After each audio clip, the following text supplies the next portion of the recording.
حضرت یرمیہ علیہ السلام بھی تھے۔ اس کے بعد پختہ نظر ان نوجوانوں کو اپنے محل میں لے آتا ہے اور اپنے وزیر کو حکم دیتا ہے کہ ان جوانوں کو اپنے پاس رکھو اور ان کا خیال رکھو اور انہیں ضروری ٹریننگ دو تاکہ مستقبل میں ہم ان سے کام لے سکیں، اور انہیں اچھا کھانا کھلاؤ اور خاص شراب پلاؤ۔ لہٰذا وزیر ان 4 جوانوں کو ساتھ اپنے لے آتا ہے اور بادشاہ کے حکم کی تعمیر کرتا ہے، خاص طور پر ان جوانوں کے کام کی نگرانی کرتا ہے۔ لیکن حضرت دانیال علیہ السلام اور دوسرے جوان حضرت موسیٰ علیہ السلام کی شرائط کی پیروی کرتے تھے اور سبھی حرام چیزوں سے پرہیز کرتے تھے جو کہ ان کا مذہب میں جائز نہیں تھا۔ وزیر ان ساری چیزوں کو دیکھتا ہے اور اس پرہیزگاری کو قبول نہیں کرتا اور ان سے کہتا ہے کہ اگر بادشاہ کے حکم کے مطابق تم لوگ کھانا نہیں کھاؤ گے اور 3 سال کے بعد بادشاہ تمہیں کمزور دیکھے گا تو اس کی سزا کا خمیازہ مجھے بھگتنا ہوگا۔ حضرت دانیال علیہ السلام وزیر سے کہتے ہیں کہ تم پریشان نہ ہو، ہم لوگ بہت اچھی نظر آئیں گے، مطلب تندرست نظر آئیں گے۔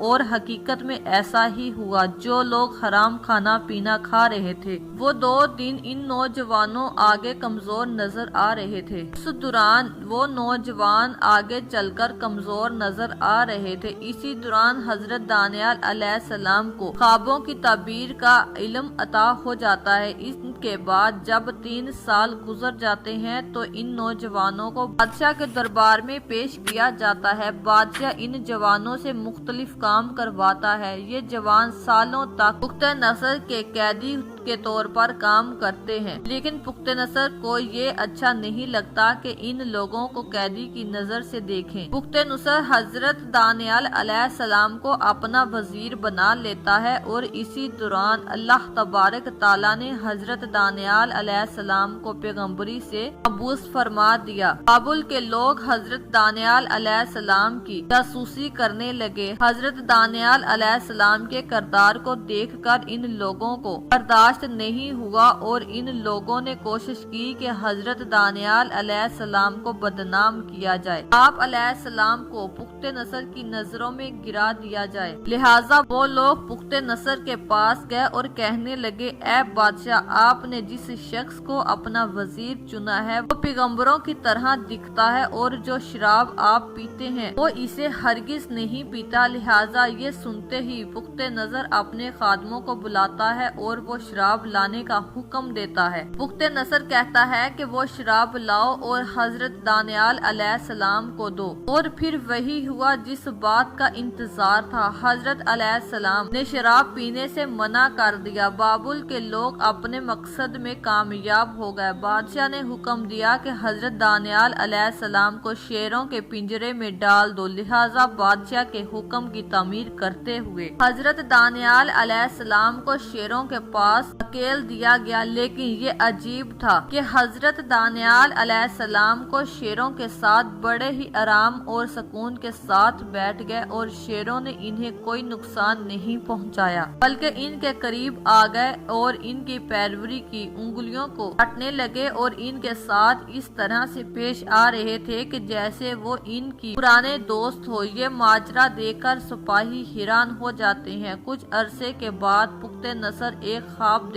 دیکھتا ہے جس کی وجہ سے وہ پریشان ہو جاتا ہے اور عجیب و غریب کام کو انجام دینے لگتا ہے۔ پختہ نظر چاہتا تھا کہ کوئی ایسے بتائے اس کے خواب کی تعبیر کیا ہے، لیکن کوئی اس کے خواب کی تعبیر نہیں بتا پاتا کیونکہ وہ بھول جاتا تھا کہ اس نے کیا خواب دیکھا تھا۔ اس وجہ سے کوئی بھی اس کے خواب کی تعبیر نہیں بتا پاتا۔ پھر بادشاہ کو حضرت دانیال علیہ السلام کی یاد آتی ہے۔ وہ فوراً حکم دیتا ہے کہ ان حضرت دانیال علیہ السلام کو میرے سامنے پیش کیا جائے۔ لہٰذا حضرت دانیال علیہ السلام کو قید خانے سے نکال کر بادشاہ کے سامنے پیش کیا جاتا ہے۔ نصر نے حضرت دانیال علیہ السلام سے پوچھا کہ کیا تم میرے خواب کی تعبیر بتا سکتے ہو؟ حضرت دانیال علیہ السلام نے کہا، تم نے خواب میں ایک مجسمہ دیکھا ہے جس سے ایک بڑا پتھر ٹکراتا ہے اور وہ مجسم ٹوٹ جاتا ہے۔ اس کا مطلب یہ ہے کہ پخت نصر کی بادشاہت ختم ہو جائے گی اور بت بھی فنا ہو جائیں گے۔ پیارے دوستو، تورات میں حضرت دانیال علیہ السلام کی تعبیر کے مطابق آخرت، پیغمبر اور بتوں کی فنا ہونے کی طرف اشارہ ہے، لہٰذا اس پخت نظر سے حضرت دانیال علیہ السلام آخری پیغمبر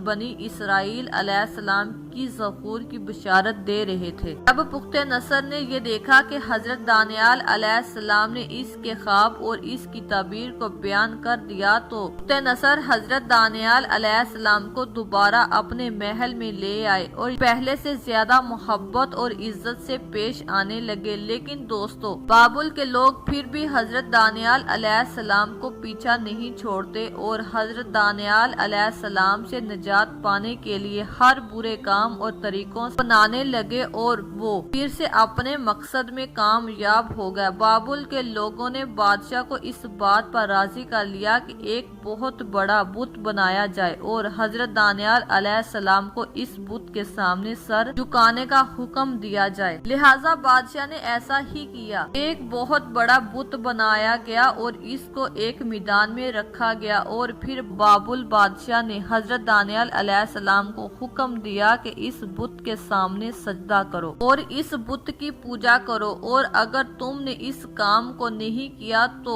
ہم تمہیں جلتی ہوئی بھٹی میں پھینک دیں گے۔ حضرت دانیال علیہ السلام نے بادشاہ کو جواب دیا کہ ہم صرف ایک خدا یعنی صرف اللہ تبارک تعالیٰ کی عبادت کرتے ہیں اور اسی کے آگے سر جھکاتے ہیں، اور اللہ تبارک تعالیٰ اس آگ میں جس میں تم ہمیں ڈالو گے وہ بچا لے گا۔ حضرت دانیال علیہ السلام کا یہ جواب سن کر پخت نصر آگ بگولا ہو گیا اور اس نے حکم دیا کہ آگ کی ایک بہت بڑی بٹی جلائی جائے، لہٰذا خادموں نے بادشاہ کے حکم کی تعمیر کی اور آگ کو اچھی طرح سے چولہا وار بنایا۔ اس کے بعد خادموں نے حضرت دانیال علیہ السلام اور ان کے 3 ساتھیوں کو آگ میں ڈال دیا اور بادشاہ پخت نصر ان چاروں لوگوں کو آگ میں ڈالنے کے بعد تماشا دیکھنے کے لیے وہی اپنے تخت پر بیٹھ گیا۔ لیکن اس وقت پخت نصر کو ایک عجیب چیز دکھائی دی۔ اس نے جب غور سے دیکھا تو دکھائی دیا کہ آگ میں 4 لوگوں کے بجائے 5 لوگ موجود ہیں اور 5واں شخص شکل و صورت کے لحاظ سے ان 4 لوگوں سے مختلف ہے۔ کچھ لمحے بیت جانے کے بعد بادشاہ کو محسوس ہوتا ہے کہ آگ حضرت دانیال علیہ السلام اور ان کے ساتھیوں کو جلانے میں ناکامیاب ہے، وہ لوگ جل ہی نہیں رہے، لہٰذا پخت نصر نے اپنے ساتھیوں کو حکم دیا کہ ان سب کو آگ سے باہر نکالو۔ حضرت دانیال علیہ السلام اور ان کے 3 ساتھی آگ سے اسی طرح باہر نکلے جیسے کہ آگ میں تھے ہی نہیں۔ پخت نصر نے پوچھا کہ میں نے تم 4 لوگوں کو آگ میں ڈالا تھا لیکن آگ میں 5 لوگ موجود تھے، وہ 5واں شخص کون تھا؟ حضرت دانیال علیہ السلام نے جواب دیا کہ وہ 5واں شخص جو ہمارے ساتھ آگ میں موجود تھا وہ اللہ تبارک تعالیٰ کا فرشتہ تھا۔ یہ سن کر پخت نصر حیران ہو گیا اور اس نے اعلان کیا کہ کسی کو بھی حضرت دانیال علیہ السلام کے بارے میں برا کہنے کا حق نہیں ہے۔ حضرت دانیال علیہ السلام زندگی بھر ہمارے ساتھ رہیں گے۔ اس واقعے کو سالوں گزر جاتے ہیں اور ایک دن پخت نصر کی موت ہو جاتی ہے۔ پیارے دوستو، پخت نصر کے مرنے کے بعد اس کا بیٹا بادشاہ کی گدی پر بیٹھ جاتا ہے۔ وہ بیٹا بہت ہی نالائق اور عیش پرست بادشاہ تھا۔ دوسرے وزیر جو حضرت دانیال علیہ السلام کے اونچے عہدے کی وجہ سے ان سے جلتے تھے، انہوں نے بادشاہ کو دانیال علیہ السلام کے خلاف بھڑکانا شروع کر دیا اور بادشاہ کو بتایا کہ حضرت دانیال علیہ السلام نہ تو آپ کو سجدہ کرتے ہیں اور نہ ہی وہ بابل کے سلطنت سلطنت کے خیر خواہ ہیں، وہ تو یہ کہتے ہیں کہ بہت ہی جلد بابل کی سلطنت کا خاتمہ ہو جائے گا اور اس خدا کی حکومت قائم ہوگی۔ لہٰذا بادشاہ نے آپ علیہ السلام کو بابل اور انہی شیروں کے سامنے قید خانے میں ڈال دیا۔ جب حضرت دانیال علیہ السلام نے شیروں کے سامنے خود کو بے بس پایا تو آواز لگائی کہ اے خدا، میں مدد مانگتا ہوں اس خدا سے کہ جس کے سامنے یہ شیر بھی اپنا سر جھکا لیتے ہیں۔ اللہ تبارک تعالیٰ کی قدرت سے شیروں نے آپ کو کوئی نقصان نہیں پہنچایا۔ بعض روایات کے مطابق قید خانے میں ایک فرشتہ یعنی حضرت جبرائیل علیہ السلام نازل ہوئے اور شیر انہیں دیکھ کر سہم گئے۔ دوسرے دن جب صبح ہوئی تو لوگوں نے آپ کا حال جاننے کے لیے قید خانے میں جھانکا تو دیکھا کہ حضرت دانیال علیہ السلام قید خانے کے اندر صحیح سلامت موجود ہیں اور شیر ایک کنارے بیٹھے آرام کر رہے ہیں۔ یہ دیکھ کر لوگ سمجھ گئے کہ آپ علیہ السلام ایک نیک اور پرہیزگار شخصیت ہیں، لیکن اب وقت گزر چکا تھا اور خدا کا عذاب قریب تھا۔ پیارے دوستو، اس کے بعد بابل پر فارس کے بادشاہ سائرس نے حملہ کر دیا اور بخت نصر کے خاندان کی حکومت کو ختم کر دیا۔ سائرس نے حضرت دانیال علیہ السلام کو قید خانے سے آزاد کروایا اور انہیں عزت اور احترام کے ساتھ اپنے دربار میں وزیر کے طور پر مقرر کر دیا۔ یہ عظیم خدا پرست بادشاہ، جسے تاریخ میں سائرس اعظم کے نام سے جانا جاتا ہے، قرآن پاک میں ذوالقرنین کے نام سے آپ کا ذکر موجود ہے۔ حضرت دانیال علیہ السلام نے خواب کی جو تعبیر بتائی تھی وہ بعد میں پوری ہو گئی۔ خواب میں آنے والے اس بت کی سونے کے سر سے مراد پہلی سلطنت یعنی بابل کی سلطنت ہے اور دوسری حکومت چاندی کا سینہ یعنی فارس کی سلطنت تھی، جو کہ بابل سلطنت کے بعد قائم ہوئی تھی۔ تیسری سلطنت یعنی تانبی کی رانی یعنی یونان کی سلطنت تھی، جس میں اسکندر یونانی کی بادشاہت کے دور میں فارس کی سلطنت کو توڑ ڈالا تھا اور کچھ لوہے اور مٹی کی ٹانگیں یعنی چوتھی سلطنت روما یعنی روما امپائر تھی، جو کہ بعد میں دو حصوں میں بٹ گئی، ایک مشرقی سلطنت جس کا پایائی تخت سلطنت تھا اور دوسری مغربی سلطنت جس کے پایائی تخت اٹلی تھا۔ یہود و نصارہ میں سے کوئی بھی اس پر ذرا بھی شک نہیں کرتا کہ ان چاروں سلطنتوں کے زوال کے بعد ایک سب سے بڑی حکومت قائم ہونی تھی، جو کہ آسمان کے خدا کی حکومت ہوگی اور سب سے بڑی عظیم اور دنیا میں انصاف قائم کرنے والی ہوگی۔ اہل کتاب حضرت عیسیٰ علیہ السلام کے بعد بڑی بے صبری سے اس عظیم خدائی سلطنت کا انتظار کر رہے تھے۔ یقیناً وہ یہ جانتے تھے کہ وہ سلطنت آخری نبی کے ہاتھوں قائم ہوگی، جسے وہ ارکون یعنی امن کا بادشاہ کہتے تھے۔ آخر کار عرب کی سرزمین پر دو جہاں کے تاجدار نبی کریم صلی اللہ علیہ وسلم کی ولادت ہوئی اور خدا سلطنت قائم ہو گئی۔ تمام بت پرست تہذیب اور سلطنتوں کو آپ صلی اللہ